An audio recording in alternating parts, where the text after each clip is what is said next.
الحمد لله نحمده ونستعينه ونستغفره ونعوذ بالله من شرور أنفسنا ومن سيئات أعمالنا من يهد الله فلا مضل له ومن يضلل فلا هادي له ونشهد أن لا إله إلا الله وحده لا شريك له ونشهد أن سيدنا وحبيبنا ومولانا محمدا عبده ورسوله الذي أرسله بالحق بشيرا ونذيرا وداعيا إلى الله بإذنه وسراجا منيرا فقد قال الله تعالى في كلامه المجيد وفرقانه الحميد أعوذ بالله من الشيطان الرجيم بسم الله الرحمن الرحيم والعصر إن الإنسان لفي خسر إلا الذين آمنوا وتواصوا بالحق وتواصوا بالصبر إن الله وملائكته يصلون على النبي يا أيها الذين آمنوا صلوا عليه وسلموا تسليما اللهم صل على سيدنا مولانا محمد وعلى آل سيدنا مولانا محمد প্রাণ খুলে মুহাব্বতের সাথে সবাই পড়েন আল্লাহুম্মা সাল্লি আলা সাইয়্যিদিনা মাওলানা মুহাম্মদ ওয়ালা আলি সাইয়্যিদিনা মাওলানা মুহাম্মদ بلغ الأولى بكماله كشف الدجى بجماله حسنت جميع خصاله صلوا عليه وآله ফুলক বুলবুল का तरन्नुम भी न हो जन्नत हर में कजियों का तबस्सुम भी न हो बलगल उला बिकमालिही कशफत दुजा बिजमालिही हसनत जमीय खसालिही सल्लु अलैहि व आलिही সবাই মুনাজাতে শরীক হন আল্লাহুম্মা আমিন يا ربي لك الحمد كما ينبغي للجلال وعظيم سلطانك لك الحمد بالإيمان لك الحمد بالإسلام لك الحمد بالقرآن ও জান্নাতের মালিক জাহান্নাম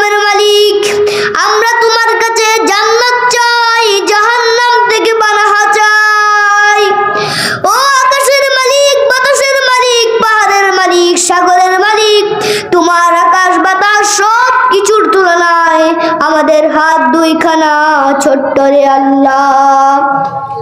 চতুর্থী হাত পেতে বুক বাসনে তোমার দরবারে ভিক্ষুকের মতো চেয়ে রইলাম। আমাদের হাত দুইখানা তুমি কবুল ও মঞ্জুর করে নাও। আমরা সবাই গুনাহগার, আকাশের নিচে জমিনের উপরে আমাদের চেয়ে বড় গুনাহগার কেউ নাই। এমন কোনো গুনাহ নাই আমরা করি নাই, সগীর ও কবির ও জেনে না জেনে, ইচ্ছাই অনিচ্ছাই, বন্ধুর পাল্লাই পড়ে, শয়তানের দুকায় পড়ে লাখো লাখো কোটি কোটি গুনাহ করেছি। আজকের এই মাহফিলে সব গুনাহ থেকে তওবা করলাম। আমাদের তওবা তুমি কবুল ও মঞ্জুর করে নাও। আমাদের আব্বা আম্মা, দাদা দাদি, নানা নানি, দেশি গেছি সবাইকে তুমি মাফ করে দাও। আমাদের যত আত্মীয় স্বজন 3.5 হাত কবরের বাসিন্দা, প্রত্যেকের কবরগুলোকে জান্নাতের বাগান বানিয়ে দাও। মাবুদ রে, সূরাতুল মুরসালাতকে আমরা জানলাম আমাদের কোনো ক্ষমতা নাই, সব ক্ষমতার মালিক তুমি আল্লাহ। তুমি রিজিক দে, নিয়ামত দে, রহমত দে, বরকত দে, আমাদের জীবনটাকে ধন্য করেছো। তোমার রিজিক যদি তুমি বন্ধ করে দাও, এই পৃথিবীতে একদিন বাঁচার কোনো ক্ষমতা আমাদের নাই। রব্বুল আলামিন যার টাকা দিয়ে, পয়সা দিয়ে, বুদ্ধি দিয়ে, পরামর্শ দিয়ে আজকের এই কোরআনের বাগানটাকে সফল করলাম, কিয়ামতের দিন কঠিন মুসিবতের কালে আজকের এই মাহফিলটারে তুমি নাজাতের উসিলা বানিয়ে দাও। 5 ওয়াক্ত সালাত জামাতের সাথে আদায় করার তৌফিক দাও। আমাদের ফ্যামিলিগুলোকে জান্নাতি বানাও। এই হাফজি মাদ্রাসাটাকে তুমি কবুল ও মঞ্জুর করে নাও। আমাদের সবাইকে তুমি মাফ করে দাও। প্রবাসী ভাইদেরকে ভালো রকম তাদের কামাই রোজগারে বরকত করো। প্রবাসী ভাইদের দানকে কবুল করো। ওই মধুর কালিমাটুকু জপতে জপতে ইমাম নিয়ে যেন আমরা সবাই বিদায় নিতে পারি। লা ইলাহা ইল্লাল্লাহু মুহাম্মাদুর রাসূলুল্লাহ সাল্লাল্লাহু আলাইহি ওয়াসাল্লাম। লক্ষ্মীপুর জেলা কমলনগর উপজেলার চরপাগলা হাজিনগর ইকরা হাফিজিয়া এতিমখানা ও পাঠাগারের উদ্যোগে 3 দিন ব্যাপী 25তম ঐতিহাসিক তাফসীরুল কুরআন মাহফিলের আজকের প্রথম দিবস। আজকের মাহফিলের সম্মানিত সভাপতি, প্রধান অতিথি, বিশেষ অতিথি, আমন্ত্রিত উলামায়ে কেরাম, মঞ্চে উপস্থিত রয়েছেন ওস্তাদ সমতুল্লাহ বড় বড় উলামায়ে কেরাম, মাহফিলের মধ্যেও বসা আছেন অনেক উলামায়ে হযরত। পর্দার আড়ালে আমার মা ও বোনেরা, প্রিয় কমলনগরবাসী, দূর দূরান্ত থেকে আগত আমার সম্মানিত দিনদার ভাইরা, সুপ্রিয় সাংবাদিক বৃন্দ, প্রশাসনের ভাইরা, মিডিয়ার বন্ধুগণ, সুধী বৃন্দ, সবার প্রতি সালাম। আসসালামু আলাইকুম ওয়া রাহমাতুল্লাহি ওয়া বারাকাতুহু। প্রশংসা করছি সকল সৃষ্টির রব মহান আল্লাহ তাআলার, যিনি মহাগ্রন্থ আল কুরআন দিয়ে আমাদেরকে ধন্য করেছেন। এখানে আমরা কোরআন শুনতে আসতে পেরেছি, সেই জন্য আমরা সবাই মিলে একবার সেই মহান রবের, সেই মহান মালিকের শুকরিয়া আদায় করি, শুকর গুজারি করি। আপনারা কি রাজি আছেন? ইনশাআল্লাহ। তাহলে সকল প্রকার জড়তা, দুর্বলতা, সংকীর্ণতা, আবিলতা, হীনমন্যতা ছেড়ে ফেলে সবাই ঈমানের বলে বলিয়ম হয়ে জজবায়েশ এবং মহাব্বতের আমেজ মিশিয়ে সমস্বরে বলুন্দ আওয়াজে আকাশ বাতাস মুখরিত করে, নিজেকে উজাড় করে, বিলীন করে, বীর বিক্রমে, সিংহ গর্জনে, বর্জ্য বিষণে ফেটে পড়ে উল্লাসের সাথে আওয়াজ তুলে অন্তরের অন্তরস্থল থেকে সবাই পড়ুন একবার আলহামদুলিল্লাহ। সবাই পড়ুন রব্বানা লাকাল হামদ হামদান কাসীরা তাইয়িবান মুবারাকান ফীহি ইয়া রাব্বি লাকাল হামদু কামা ইয়ানবাগি লিল জালালি ওয়াজহিকা ওয়া আযীম সুলতানিকা। দুরূদ ও সালাম পেশ করছি মানবতার দূত, সর্বকালের সর্বযুগের সর্বশ্রেষ্ঠ সর্বসেরা মহামানব আমাদের প্রিয় নবী হযরত মুহাম্মদ সাল্লাল্লাহু আলাইহি ওয়াসাল্লাম এর প্রতি, যার উপর মহাগ্রন্থ সর্বশ্রেষ্ঠ ও সর্বশেষ কিতাব আল কুরআন অবতীর্ণ হয়েছিল। সেই সাথে উচ্চ মর্যাদা ও উত্তম জাযা কামনা করছি তাদের প্রতি যারা ইসলাম ও কুরআনের জন্য নিজেদের জীবন উৎসর্গ করেছেন। আর সুস্থতা কামনা করছি যিনি সবার পরিচিত, সবার মহাব্বতের মানুষ, যার অক্লান্ত পরিশ্রমে এই প্রতিষ্ঠান, এই মাহফিল, এই প্রতিষ্ঠানের প্রতিষ্ঠাতা পরিচালক আলহাজ হযরত মাওলানা গিয়াস উদ্দিন সাহেব খতিব হাজিরহাট কেন্দ্রীয় জামে মসজিদ ও সভাপতি জাতীয় ইমাম সমিতি লক্ষ্মীপুর। আল্লাহ তাআলা উনাকে সুস্থ অনেক হায়াত দান করুন, সবাই বলেন আমিন। আমি আপনাদের খেদমতে যে সূরাটি তেলাওয়াত করেছি সেটা হলো কোরআন মাজিদের 103তম সূরা। কুরআন মাজিদের সবচেয়ে বড় সূরা হলো সূরাতুল বাকারা আর সবচেয়ে ছোট সূরা হলো সূরাতুল কাউসার। কুরআন মাজিদের সবচেয়ে ছোট সূরা হলো তিনটি, সূরাতুল আসর, সূরাতুল নসর, সূরাতুল কাউসার। এই তিনটি 3 আয়াত বিশিষ্ট সূরা। আমি যে সূরাটি থেকে আজকে আলোচনা করব সেটা হচ্ছে কুরআন মাজিদের 607 পৃষ্ঠার অর্থাৎ 30তম পারার 22 পৃষ্ঠার প্রথম সূরা, সূরা আসর। সূরা আসর এটি একটি মাক্কি সূরা। এই সূরার আয়াত সংখ্যা 3 অর্থাৎ 3 আয়াত বিশিষ্ট সূরা। এটি কোরআনুল কারীমের দ্বিতীয় ক্ষুদ্রতম সূরা। প্রথম ক্ষুদ্রতম সূরা হচ্ছে সূরাতুল কাউসার, দ্বিতীয় ক্ষুদ্রতম সূরা হচ্ছে সূরাতুল আসর। এই সূরায় শব্দ সংখ্যা হচ্ছে 14টি। কয়টি? 14টি। হরফ অক্ষর রয়েছে 70টি। এর রুকু একটি। এর রুকু কয়টি? একটি। সূরা আসর ছোট কিন্তু এর মেসেজ অনেক বড়। এটা আল্লাহ তাআলার বিশেষত্ব, এটা কোরআনুল কারীমের মুজিজা, এটা আল্লাহ তাআলার অবিনত্ব। কোরআনুল কারীমের অবিনত্ব এবং অভিনব শব্দ দিয়ে, ছোট ছোট বাক্য দিয়ে বিশাল ব্যাখ্যা, বিশাল সমুদ্র একসাথে করার ক্ষমতা আল্লাহ তাআলার কারণে। এই সূরাটির বৈশিষ্ট্য হচ্ছে কয়েকটি শব্দের মধ্যে আল্লাহ পাক নাজিল করেছেন, কিন্তু এর অর্থ ব্যাখ্যা এত বেশি যাতে একটা বিশাল গ্রন্থ রচনা হতে পারে। আমার তো মনে হয় যে সূরা আসর যেন একটা ঝিনুকের মধ্যে আল্লাহ পাক আটলান্টিক মহাসাগর, প্রশান্ত মহাসাগর, সবগুলো মহাসাগর একটা ঝিনুকের মধ্যে ভরে দিয়েছেন। সূরা আসরের মধ্যে আল্লাহ তাআলা কিসের মানবতার কল্যাণ, কোথায় অকল্যাণ, কিসের সফলতা, কিসের ব্যর্থতা, তার ধ্বংস সর্বনাশের পথ কোথায়, একথা আল্লাহ কুরআনে বলে দিয়েছেন। সফলতা কিসে আসবে, ধ্বংস কিসে আসবে, একথা আল্লাহ কুরআনে বলে দিয়েছেন। আমি আজকে এই সূরাটি বেছে নিলাম এই কারণে, আমরা তো যাচ্ছি ধ্বংসের দিকে। কোন দিকে যাচ্ছি বলেন না? কোন দিকে? আমার তো মনে হয় হেমিলিয়নের সেই বংশীবাদক যে বাঁশি বাজিয়ে চলছে আর গোটা জাতি তার পিছনে সমুদ্রে ডুব মারার জন্য অগ্রসর হচ্ছে। বন্ধুগণ, আমি বলতে যাচ্ছি যে আজ আমরা সফলতা এবং ব্যর্থতা কিসে, লাভ আর ক্ষতি কিসে এটা বুঝতে পারছি না বলেই এটা মানব জাতি এই দুর্দিনে সূরা আসর এটাই আমাদের আলোচনা করা উচিত বলে আমি মনে করি।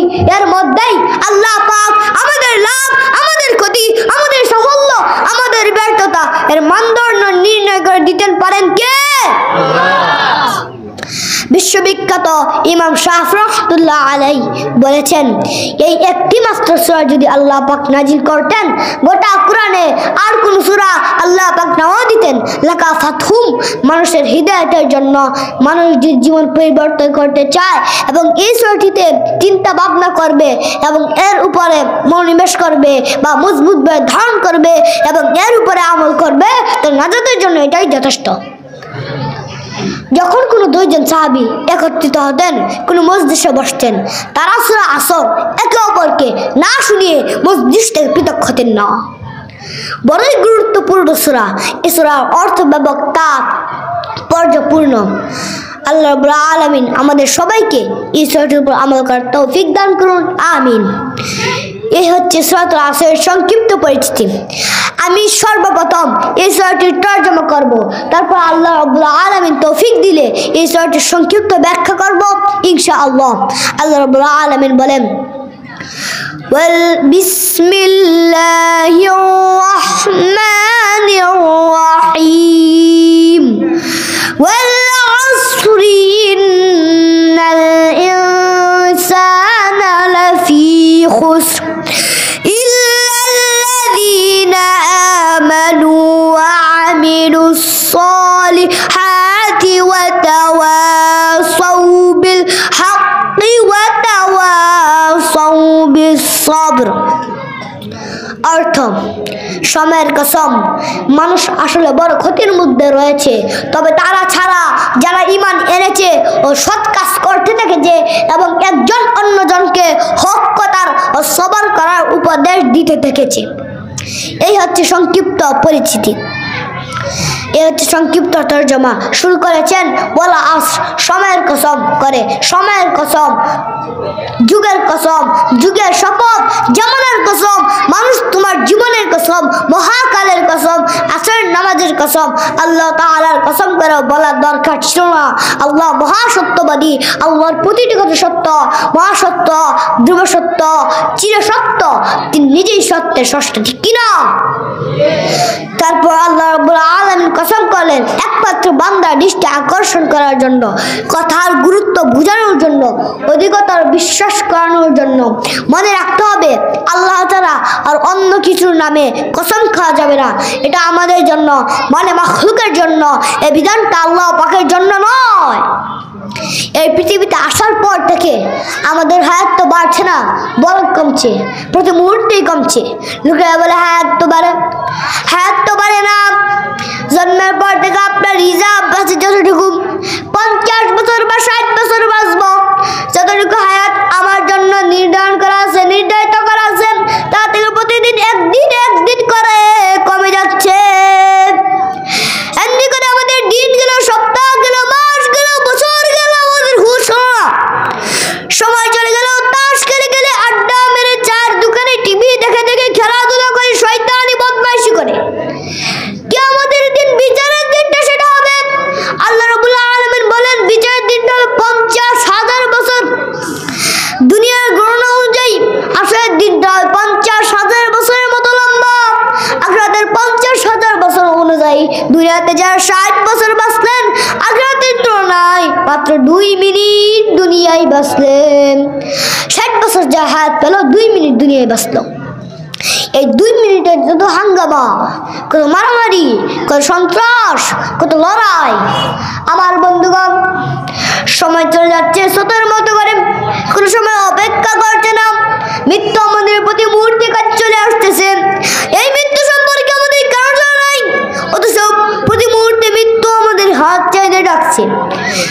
আমরা ধন সম্পদ, মাল সামানা 100 বছর জমা করে রেখেছি, 40 সাল পর্যন্ত ক্ষমতায় দেখেছি, স্বপ্ন দেখেছি বা সিদ্ধান্ত নিয়েছি, অথচ মাহফিলে আসছি, বাড়িতে যাওয়ার কোনো গ্যারান্টি নাই। সুতরাং সময়ের উপর কসম করেন, সময়ের অপরিসীম মূল্য মানুষকে আল্লাহ পাক বুঝিয়েছেন যে আমাদের সময়ের দাম দাও। আমাদের আসল মূলধন হচ্ছে সময়।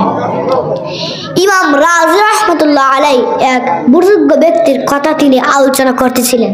কি বলতেছিলেন যে একটা লোক সূরাতুল আসরের ব্যাখ্যাটা বুঝতেছিলেন না। এর ব্যাখ্যাটা কি? তার মাথার উপর ঘুরপাক খাচ্ছিল। এর ব্যাখ্যাটা কি? একবার তিনি বাজারে ঢুকলেন, তারপর শুনতেছিলেন বাজারের এক প্রান্ত থেকে এক লোক চিল্লা বলতেছেন, সেই ব্যক্তির উপর রহম করো যার পুঁজি গলে যায়। উনি ভাবলেন পুঁজি আবার গলে কিভাবে। উনি দৌড়ে গেলেন, গিয়ে দেখেন যে চিল্লাচ্ছে সে হচ্ছে বরফ বিক্রেতা। পুজিটা। বরফ মানে আইস, সূর্যের তাপ বাড়তেছে আর বরফ গলে যাচ্ছে। উনি বুঝতে যাচ্ছে যে আমার এই বরফটা জমা থাকা অবস্থায় তোমরা কেউ ক্রয় করো, যেহেতু আমার এই পুঁজিটা এর মধ্যে ইনভেস্ট করেছি, এটা পানি বলে গেলে কেউ কিনবে না, তোমরা আমার প্রতি দয়া করো, তাড়াতাড়ি করে বরফটা কিনে নিয়ে যাও। ইমাম রাজা রাহমাতুল্লাহ আলাইহি এক বুজুর্গ ব্যক্তি চিৎকার করে বললেন, আল্লাহু আকবার। আমি কিন্তু এই বরফ বিক্রেতা ঘোষণার মধ্যে দিয়ে সূরাতুল আসরের তাফসীর বুঝেছি। তার মানে হলো বরফ বিক্রেতা যেভাবে বলতেছেন সেই ব্যক্তির উপর রহম করো যার পুঁজি গলে যায়। আমাদের একটা পুঁজি আছে, ওই পুঁজির নাম হায়াত। প্রতি মুহূর্তে আমার তো পুঁজিটা গলে যাইতেছে, সেটাকে ধরে রাখতে পারছি না। সূরা আসরের ভিতরে মানুষের আয়ুষ্কাল দেওয়া হয়েছে, বরফ গলে যাওয়ার মতো দ্রুত সে আয়ু কমে যাচ্ছে। এটা যদি নষ্ট করে ফেলা হয়, ভুল কাজে ব্যয় করা হয়, সেটাই মানুষের মূল ক্ষতি। ব্যবসায় ক্ষতিগ্রস্ত হয়েছে সেটা মূল ক্ষতি নয়, রাজনীতিতে ব্যর্থ হয়েছে সেটা মূল ক্ষতি নয়, মন্ত্রীতে হেরেছে সেটা মূল ক্ষতি নয়। মূল ক্ষতি হলো প্রতি মুহূর্তে সমাজ নষ্ট হয়েছে, সেটাই মূল ক্ষতি। এখানে একটি হাফিজিয়া এতিমখানা মাদ্রাসা রয়েছে। এই এতিমখানায় অনেক গরিব সন্তান পড়াশোনা করছে আপনাদের সহযোগিতায়। এই এতিমদেরকে, গরিবদেরকে, অসুস্থদেরকে আমাদের সহযোগিতা করতে হবে, এতিমদেরকে খাবার দিতে হবে। কাজেই আমরা এতিমদেরকে, গরিবদেরকে সাহায্য করব, তবেই আল্লাহ পাক আমাদেরকে সাহায্য করবেন। এতক্ষণ যদি আলোচনা করেছি, যদি কোনো ভুল করে হয়ে থাকে আল্লাহ পাকের কাছে ক্ষমা চাই এবং সঠিক কথাগুলোর উপর আমি আপনাদের সবাইকে আমল করার তৌফিক দান করুন। আমার জন্য সবাই দোয়া করবেন, আমাকে যেন আল্লাহ পাক কোরআনের খাদেম হিসেবে কবুল করেন। ওয়া আখিরনা ওয়া আলহামদুলিল্লাহি রাব্বিল আলামিন। আসসালামু আলাইকুম ওয়া রাহমাতুল্লাহি ওয়া বারাকাতুহু।